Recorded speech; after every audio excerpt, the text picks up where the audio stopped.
Gold. Next stop, 1800. Guys, so a lot of people in the market at the moment, very, very bullish on gold. Remember last week we had that big breakout to multi-year highs at about 1,780. In the last couple of days though, gold has been consolidating, but I still think that fundamentally speaking, momentum is building for gold to push higher to that 1800 level.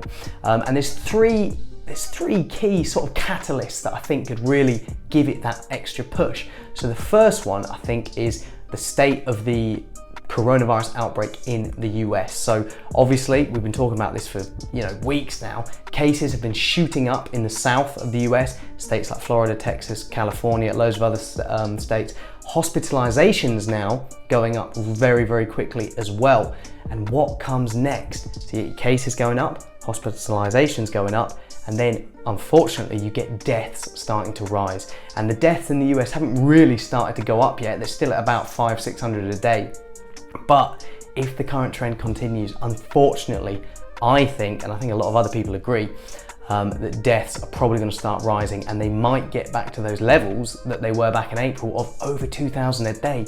And you got to remember the way people see this outbreak starts to shift mostly when the death count starts to go up, because that's when it becomes real. That's when people go, oh my god, I could actually die. So this outbreak in the US is really, really threatening the US's economic recovery, and we could see a double dip recession, especially if they do lockdowns again, or if consumers become really, really fearful again. So that would be very bad for risk assets and great for gold. Remember, gold, a safe haven.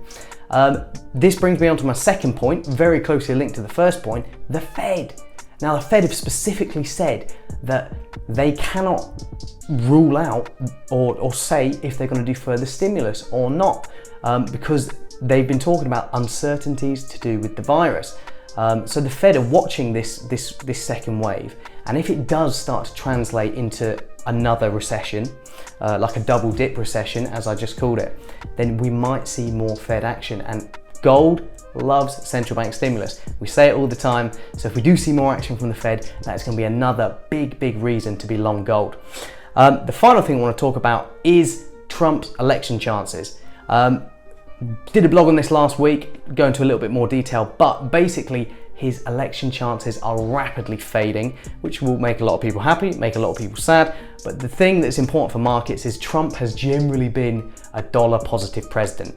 Pretty much, he likes fiscal stimulus, which is dollar positive, and he likes protectionism, which is bad for global growth relative to US growth, which is dollar positive.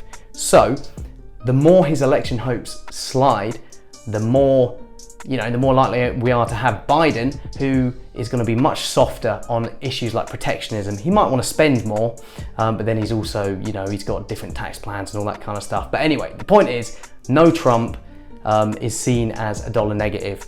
So as Biden's chance rises, that will be good for the dollar, bad for the dollar. And remember the inverse correlation between the dollar and gold. As the dollar slides, gold is given a boost. So if we see Trump potentially dropping out, as has been rumored, that could be another big impetus for gold.